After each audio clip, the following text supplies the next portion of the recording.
adaptations and reinterpretations and refractions of 18th and 19th century documents referred to as heaven letters.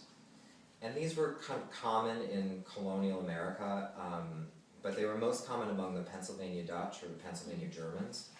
And they were these sort of quasi-mystical letters, or they were letters that were believed to have mystical properties, and they often sounded a bit like chain letters.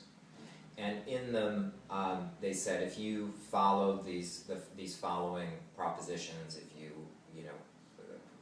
follow the Sabbath, if you avoid vanity, if you work hard, then the following things will take place and happen for you. Some of these letters were believed to the actual physical letter was believed to have these properties. There was one referred to as a fire letter, and it had this sort of essentially a spell kind of written on it, and it was believed if there was ever a fire in your house, you could throw it on the fire and it would extinguish the fire. So these were pretty common, around in the Hudson Valley, but also in Pennsylvania and wherever sort of the Palatine Germans or Pennsylvania Germans settled.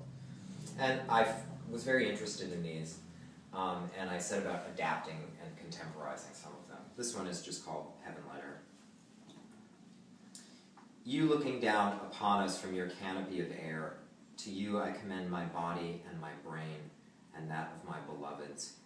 All that I own, stone pile of a house, tilting barn, garden and beloved beasts, orchards, woods, my sweet-furred animals, the white mare and the brindled gelding, the goats with their worldly eyes, my reading and teaching from the books I read, let it all rest in your giant hand. You hang your lantern in the far window for me to see, until the cool blue of night burns and all the world is awake. With your sorghum broom you sweeten my path, pulled the woolen shawl around me while I slept. That the lightning struck the willow and it did not fall, for this I am grateful. Help me to work.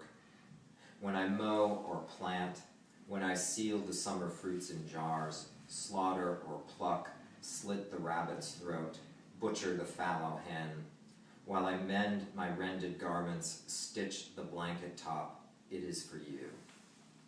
When I wash or scrub upon my knees, it is to see you more clearly.